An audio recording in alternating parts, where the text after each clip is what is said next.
साथियों नमस्कार। साथियों, 8वें वेतन आयोग से जुड़ी हुई 10 बड़ी खुशखबरी। इन 10 खुशखबरी से सैलरी और पेंशन में होगी बम्पर बढ़ोतरी। ये 10 वो खुशखबरी जो करोड़ों केंद्रीय कर्मचारी और पेंशनरों से जुड़ी हुई है। और ये 10 खुशखबरी यानी कि 10 मांगे 8वें वेतन आयोग के टेबल पे रखी गई हैं। साथियों, पूरी खबर के ऊपर चलते हैं। अखिल भारतीय ट्रेड यूनियन कांग्रेस ने 10 मांगे आयोग को भेजी हैं, क्योंकि वित्त मंत्रालय ने 30 अप्रैल तक करोड़ों केंद्रीय कर्मचारी, पेंशनर संगठन या अन्य हितधारकों से सुझाव मांगे गए। उसी में ये खबर बाहर निकल के आ रही है। पर जब मैंने इन 10 मांगों को देखा कि जो अखिल भारतीय ट्रेड यूनियन कांग्रेस ने जो 10 मांगे रखी हैं, तो वाक्य में हर एक मांग में दम है। पर दूसरी तरफ मैं देख रहा हूं कि जो केंद्रीय कर्मचारियों के बड़े संगठन हैं, पेंशनरों के बड़े संगठन हैं, वो हाथ पे हाथ धरे बैठे हैं।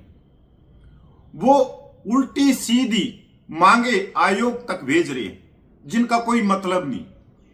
अब आपको यहां पर दूध का दूध और पानी का पानी भी दिखेगा कि आखिर करोड़ों केंद्रीय कर्मचारी, पेंशनर जो इन यूनियनों को हर साल अपने वेतन या अपनी पेंशन से सदस्य के नाम से करोड़ों रुपया देते हैं, क्या ये इन करोड़ों रुपये खाने के बावजूद कर्मचारी और पेंशनरों की हकों की बात सरकार के सामने रख पा रहे हैं, या सरकार के साथ मिली भगत कर रहे हैं, या ये टेबल खेल रहे हैं, या गुलदस्ते दे के ये फोटो खिंचवा रहे हैं? साथियों, 8वां वेतन आयोग सीधे तौर पे करोड़ों केंद्रीय कर्मचारी, पेंशनर और उनके परिवार से जुड़ा हुआ, यानी कि कर्मचारी और पेंशनरों की जेब से जुड़ा हुआ। अगर हम भारत की राजनीति को देखें तो यहां पर एक विधानसभा में बैठा हुआ विधायक या लोकसभा, राज्यसभा में बैठा हुआ सांसद साल में 2-2 बार उसका वेतन, पेंशन बढ़ जाती है। इसके अलावा वेलफेयरों की जड़ी लगी हुई है। Medical free, air free, telephone free, guard free, pilot, जिप्सिया फ्री, तेल फ्री। और वहीं पर जो देश के विकास में भागीदार हैं, जो देश को चला रहे हैं, उन करोड़ों कर्मचारियों को क्या मिल रहा है?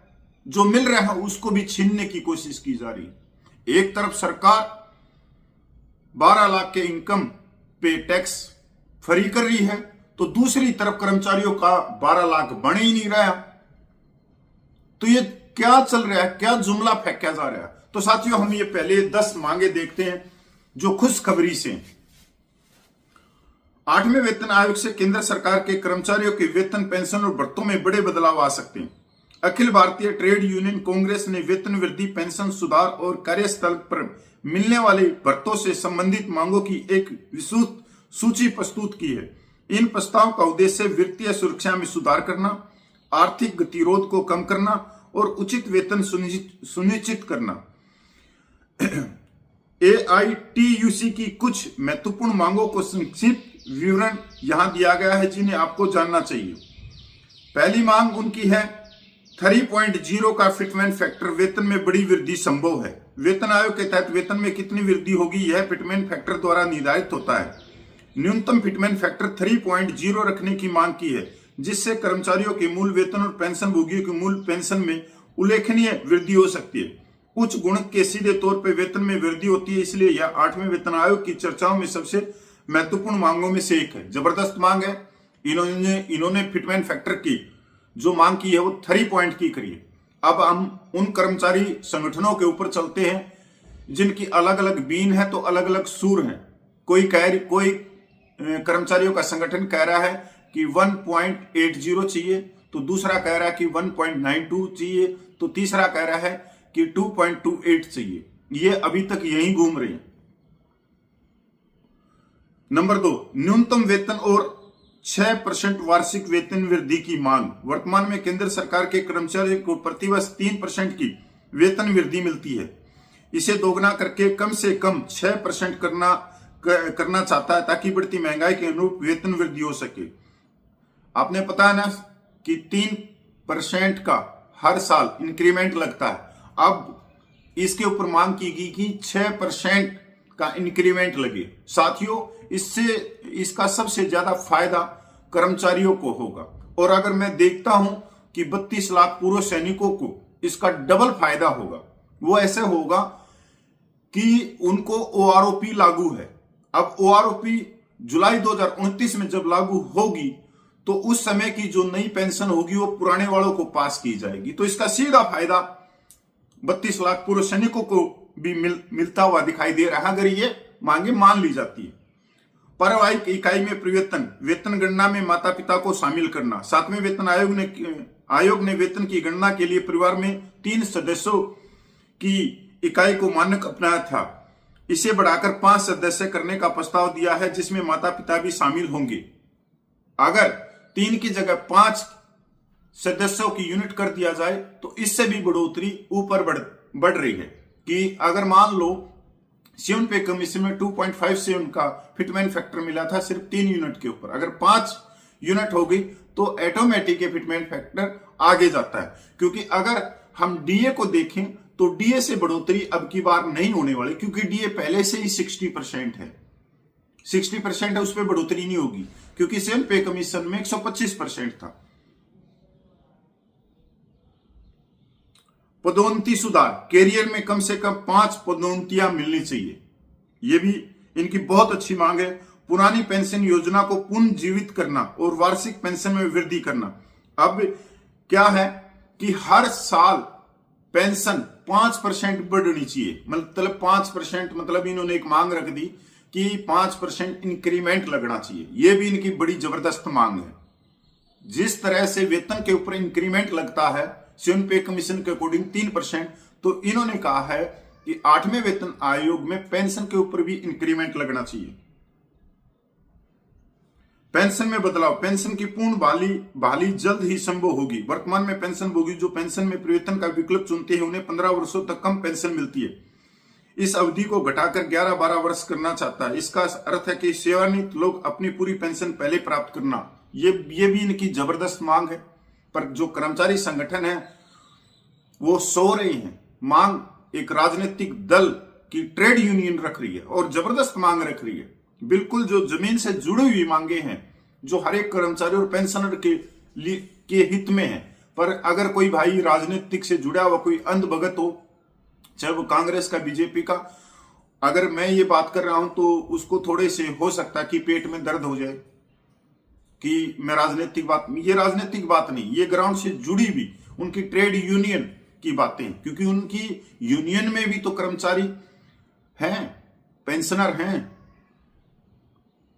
महंगाई भत्ता, डीए गणना प्रणाली में सुधार और बेहतर लाभ। देखो ये मांग मैं कब से उठा रहा हूं, 2-3 साल से, कि जो डीए का एआईसीपीएन के जो आंकड़े जारी होते हैं वो सिस्टम बहुत पुराना हो चुका है। उस सिस्टम के अनुसार हम चल रहे हैं तो महंगाई से हमारे को बिल्कुल निजात नहीं मिल रही।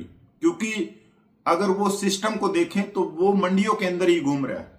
लौकी के दाम गिर गए, सब्जी के दाम गिर गए, आलू के दाम गिर गए, ये के दाम गिर गए, वो फलाना धक्कड़ के दाम गिर गए। जबकि सोना चांदी, कपड़े, एजुकेशन, दवाइयां, यहां तक मकान बनाने के लिए सरिया, सीमेंट, ईंट, पत्थर, हर चीज महंगाई को छू रही है। और महंगाई इतनी कि आसमान को छू रही है। तो इन्होंने क्या कहा है कि महंगाई भत्ता की गणना मुद्रास्फीति के सूचकांक के आधार पर की जाती है, जिसे पुराना बता रहा है। उसने एक संशोधित सूचकांक की मांग की है जो मौजूदा खर्चों को बेहतर ढंग से दर्शाता हो। यूनियन ने 450 दिनों की छुट्टी का नकदीकरण, कैशलेस, स्वास्थ्य सेवाएं एवं मातृत्व पितृत्व सहायता सहित अतिरिक्त अवकाश नीतियां जैसे बेहतर लागू की जानी है। जोखिम भरे कामों के लिए अधिक मुआवजा और बोनस में सुधार।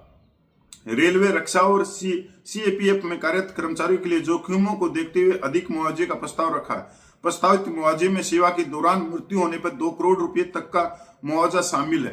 कितनी अच्छी बात है ये। अगर सेवा के दौरान किसी की मृत्यु हो जाती है तो उसको 2 करोड़ रुपया मुआवजा मिलना चाहिए। साथियों, इस चीज को बहुत बेहतर हमारे सैनिक भाई समझ सकते हैं। अगर वो शहीद हो जाते हैं तो उनका जो कटा हुआ आईपी फंड है वही 40 लाख रुपया मिलता है, जबकि वो देश के ऊपर शहीद हुआ है। और 40 लाख में आजकल होता क्या है?